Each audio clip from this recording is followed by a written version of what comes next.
여러분, 오늘 하루 정말 고생 많으셨습니다. 모니터를 보는 것조차 고통스러운 하루였죠.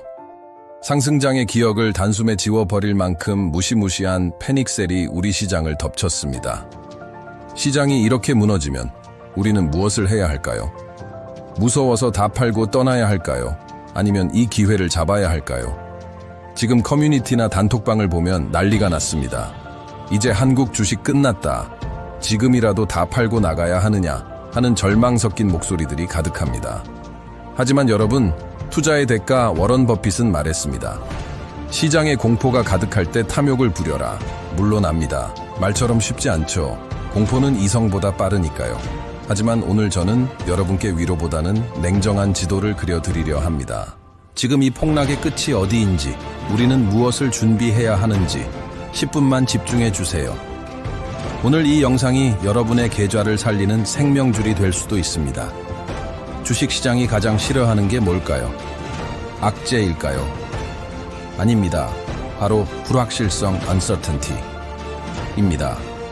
경제학자 프랭크 나이트는 위험과 불확실성을 엄격히 구분했습니다. 위험은 확률이라도 계산할 수 있지만 불확실성은 확률조차 계산이 안 되는 영역입니다. 지금이 딱 그렇습니다. 중동 전쟁이 어디까지 확산될 것인가? 원유 가격이 배럴당 $150까지 갈 것인가? 미중 패권 경쟁으로 번질 것인가? 아무도 모릅니다. AI도 데이터 분석가도 이 영역에서는 무력합니다. 그렇기 때문에 시장은 일단 팔고 보자는 심리로 쏠리는 겁니다.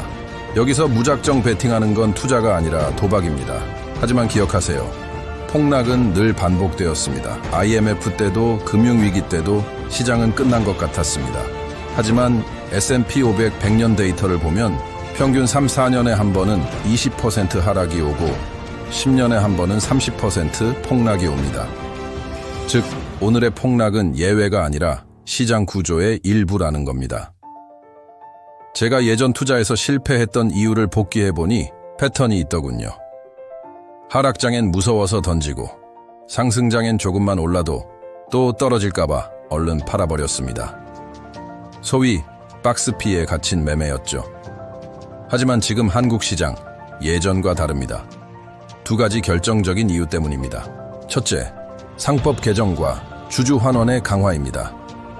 정치권과 금융당국이 기업 거버넌스를 바꾸려 하고 있습니다. 자사주를 소각하고 배당을 늘리는, 즉 미국형 장기 우상향 모델로 체질이 바뀌는 변곡점에 와 있습니다. 둘째, 배당 수익률의 역발상입니다. 기업의 이익 배당금, 이 그대로인데 주가가 반토막 나면 내가 받을 배당 수익률은 2배로 뜁니다. 오늘 여러분의 주식 가격은 떨어졌을지 몰라도 그 기업이 돈을 버는 능력은 사라지지 않았습니다. 오히려 지금은 고배당주를 헐값에 살 기회가 열리고 있는 셈입니다. 이번 폭락의 도화선인 미국과 이란의 갈등, 어떻게 봐야 할까요? 제 생각은 이렇습니다. 전쟁은 시작은 쉽지만 끝내는 건 수만 배 어렵습니다. 리더십의 공백, 이란의 최고 통치권자가 살해된 상황에서 내부 의견을 하나로 모으긴 불가능에 가깝습니다. 합의에 의한 정전보다는 휴전과 재도발이 반복되는 장기전으로 갈 가능성이 큽니다.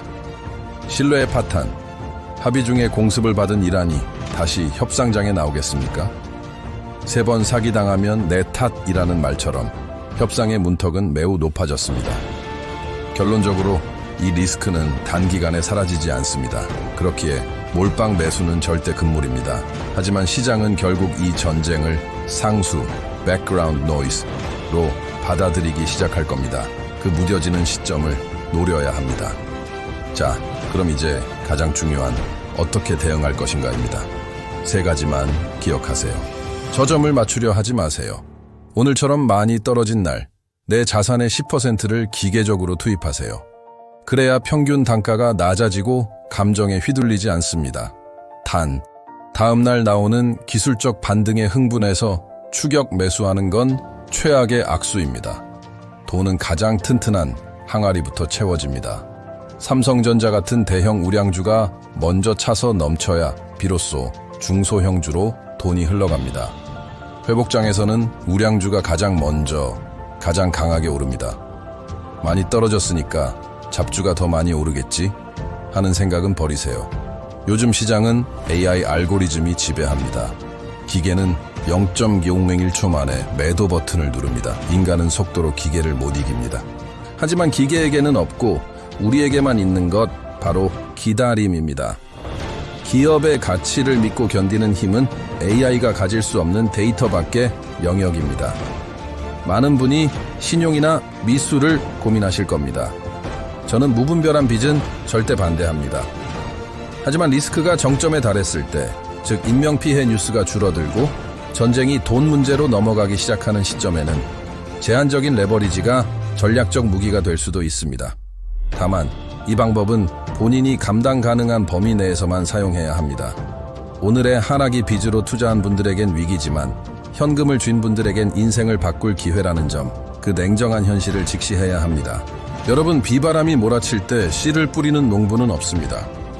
하지만 비가 그친 뒤 가장 먼저 비옥해진 땅으로 달려가 쟁기를 잡는 건 폭풍우 속에서도 도구를 닦으며 준비한 농부뿐입니다. 지금의 폭락이 끝은 아닙니다. 시장 역사의 한 페이지일 뿐이죠. 오늘 이 영상이 여러분의 마음을 다잡는데 조금이나마 도움이 되었기를 바랍니다. 마지막으로 이번 전쟁으로 인해 더 이상의 인명피해가 없기를 진심으로 기원합니다. 여러분의 계좌가 다시 붉게 물드는 날까지 저도 함께하겠습니다. 오늘 영상이 도움되셨다면 구독과 좋아요 부탁드리고요. 여러분이 생각하는 이번 하락장의 끝은 언제인지 댓글로 공유해 주세요. 저는 다음 영상에서 더 깊이 있는 분석으로 찾아뵙겠습니다. 감사합니다.